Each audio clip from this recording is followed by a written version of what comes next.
Oh boy, cette vidéo va être tellement personnelle. J'ai vraiment hésité à la faire, en vrai. Mais je me suis dit que ça pourrait aider d'autres personnes qui vivent peut-être la même chose que moi. Toute ma vie, j'ai eu l'impression de jamais faire assez. Toute ma vie, j'ai eu l'impression qu'il fallait faire plus, que ce que je faisais déjà, c'était pas suffisant, que je devais faire plus. Et en fait,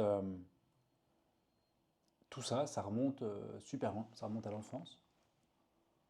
Et toujours l'impression, quand j'étais gosse, de jamais faire assez, tu vois. De toujours devoir prouver, de toujours devoir faire plus, prouver ma valeur, prouver que j'avais le droit d'être aimé, prouver que j'avais le droit d'exister, tu vois. Et, euh, et finalement, en fait, ce qui se passe quand on est dans des familles comme ça, où l'enfant ressent ça, et ben c'est qu'à l'âge adulte, il va garder ces schémas-là. Et toi, cette vidéo, j'ai hésité à la faire parce que, en fait, c'est montrer de la vulnérabilité, mais en même temps, cette chaîne YouTube, c'est un carnet de bord personnel, public, qui j'espère peut aider des personnes qui vivent les mêmes choses que moi.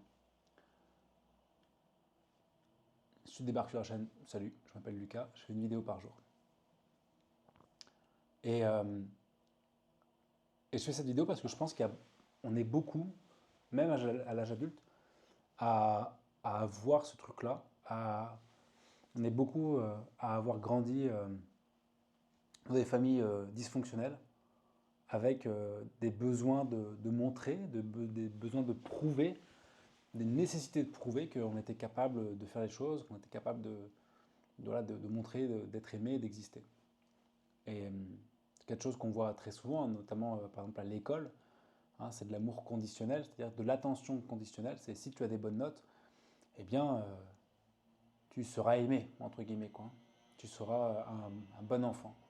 Et du coup, on place la valeur de l'enfant non pas parce qu'il est, mais parce qu'il fait. Et ça, à l'âge adulte, bah, le cerveau, du coup, il crée, il se façonne par rapport à ça, hein, par rapport aux relations. Et du coup, à l'âge adulte, bah, on reste dans ces schémas-là. Et encore maintenant, je travaille pour ça, là, je travaille pour décorréler ce truc-là, de se dire, ma valeur n'est pas corrélée avec ce que je fais. Ma valeur n'est pas corrélée avec le chiffre que j'ai dans mon compte en banque, avec les exploits que je fais. Ma valeur est intrinsèque à qui je suis. Et je pense qu'on est vraiment beaucoup à vivre ces trucs-là. Alors soit on n'en a pas conscience encore, soit on va en prendre conscience, soit on est en train d'en prendre conscience, ou soit on s'est libéré, entre guillemets, on a travaillé sur ces choses-là. Mais on a une loyauté, un poids, une loyauté envers notamment ses parents. Et quand les parents nous ont forcés à, à aller chercher des objectifs, à aller chercher des, des- des- des exploits finalement pour avoir de l'attention, eh bien on a cette loyauté de devoir faire ça toujours, tout le temps. Et il se passe deux choses. Il se passe deux choses, c'est que la première c'est que l'enfant et l'adulte par après n'est jamais satisfait de ce qu'il fait. Et ça, c'est un truc que je repère chez moi encore, hein. Genre quand je fais quelque chose, je me dis oui, c'est bien, mais j'aurais pu faire mieux, ou c'est pas si bien que ça, tu vois.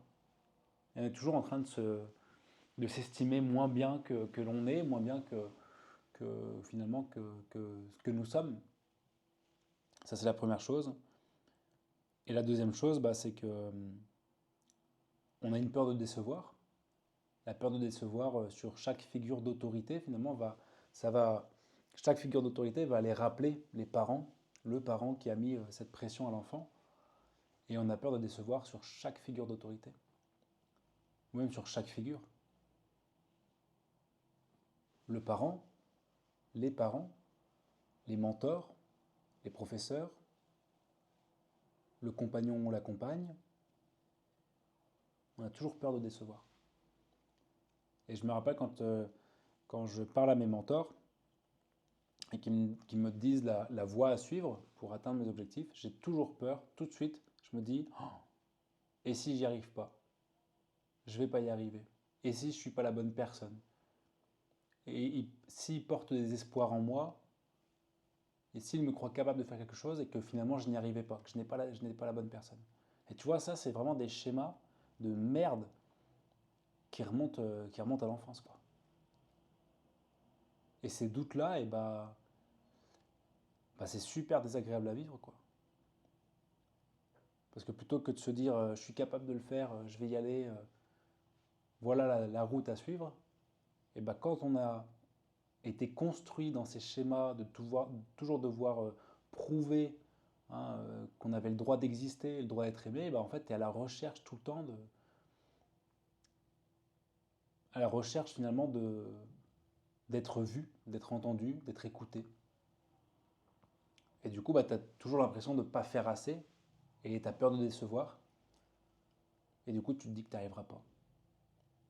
Ça, c'est ce qu'on appelle, ouais, ce qu'on appelle grossièrement des croyances limitantes, mais c'est même plus profond que ça. C'est comment est-ce que les relations entre les individus ont été façonnées, créées, ancrées dans le cerveau, dans les chemins neuronaux, dès l'enfance, quoi.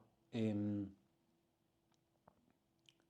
y a un besoin de prouver, et il y a de la culpabilité de ne pas faire assez, la culpabilité de décevoir, la culpabilité, tout ça. En fait, on porte un poids sur les épaules, de ouf, un poids de jamais faire assez, un poids de culpabilité, un poids de peur de le décevoir. Et du coup, l'enfant et l'adulte après se dit que bah il vaut pas grand-chose finalement parce qu'il a tant déçu dans l'enfance, malgré le fait qu'il essaie de faire le maximum. Je sais pas si tu vois le schéma que ça se produit dans le cerveau de l'enfant, comment ça façonne après sa vie d'adulte. Tu fais ton maximum, mais tu sens que c'est jamais assez, ou tu te dis que c'est jamais assez, mais c'est pas de ta faute, c'est juste que tu as été élevé comme ça.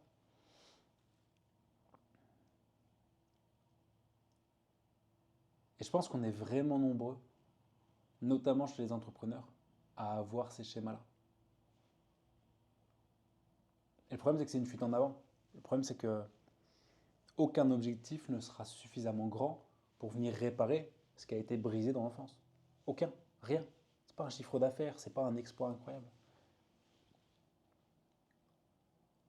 C'est pour ça que c'est une fuite en avant et qu'il faut bien comprendre, il faut travailler en amont et pendant le chemin sur qu'est-ce qui nous a poussé, qu'est-ce qui nous pousse à aller chercher d'autres objectifs, qu'est-ce qui nous pousse à vouloir faire plus, à montrer, à démontrer, à prouver, tu vois.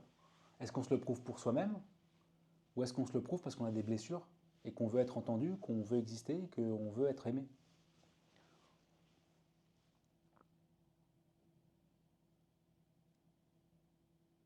Donc il y a l'impression de toujours être en retard, l'impression d'être débile, de ne pas comprendre suffisamment vite, de ne pas faire suffisamment bien. Du coup, il y a une exigence sur soi-même qui est terrible, une loyauté envers les figures d'attachement qui nous ont mis ça dans la tête, une loyauté malsaine presque, puisqu'elle repose sur un postulat mauvais qui est que je suis aimé que si je fais quelque chose, que si je suis dans le faire et dans le faire mieux que les autres, et pas juste dans le fait d'être. Culpabilité, peur d'abandon, peur de la déception, loyauté, loyauté malsaine. Tout ça, en fait, c'est un poids sur les épaules qui est énorme pour un enfant et après qui se répercute à l'âge adulte. La culpabilité,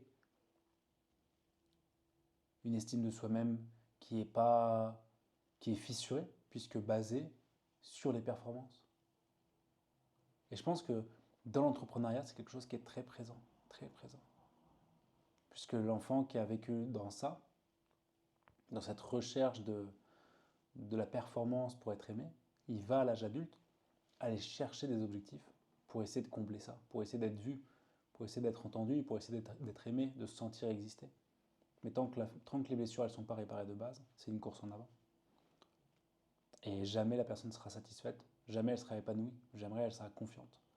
Et je sais que par exemple quand je me lance sur des nouveaux défis, bah, j'ai souvent cette petite voix dans ma tête qui me dit je ferai pas assez bien, tu vois, j'y arriverai pas et tout. Ça saoule, ça fait chier franchement. Et puis d'autant plus quand quand je demande de l'aide. Quand je demande de l'aide à quelqu'un qui est plus avancé, voilà, un mentor, un de mes mentors, ou une figure d'autorité, j'ai toujours ce truc de me dire je vais décevoir, je n'y arriverai pas, je suis pas la bonne personne, je suis pas capable de. Il devrait choisir quelqu'un d'autre à coacher. C'est terrible, hein.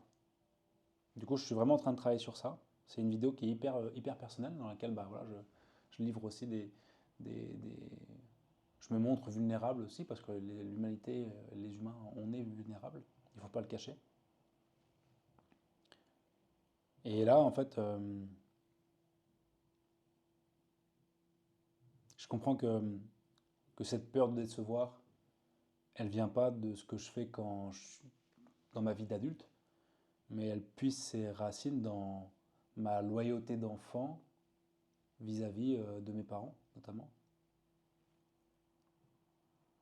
Où il faut être assez bon pour mériter d'exister, mériter d'être aimé, mériter de tout ça. Et je pense qu'on est beaucoup à vivre ça, même sans s'en rendre compte. Et que le vrai courage, c'est pas de faire plus, mais c'est de se libérer justement de ces chaînes-là et de ce poids-là, quoi.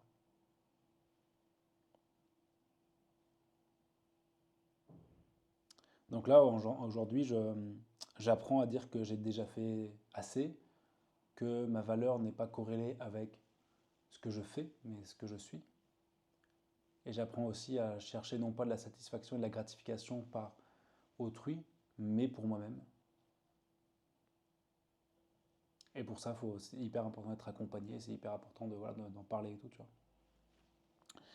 Donc, si toi aussi tu ressens ça parfois, bah, sache que t'es pas seul, sache que c'est pas de ta faute, ça vient de ton enfance, ça vient de comment est-ce que tu as été éduqué. Et ben, il faut défaire ces schémas-là pour pouvoir s'en libérer. J'espère que cette vidéo t'aura appris quelque chose, que si tu t'es reconnu là-dedans, bah écoute, écris-le en commentaire. Et puis, si tu as des pistes, tiens, si tu as des pistes pour travailler sur ça, je suis preneur. Je suis ouvert je suis toujours ouvert de toute façon à apprendre. Et puis, on se voit demain pour une nouvelle vidéo qui sera sur je ne sais pas quel sujet d'ailleurs, on verra bien. Allez, travaille bien. Ciao.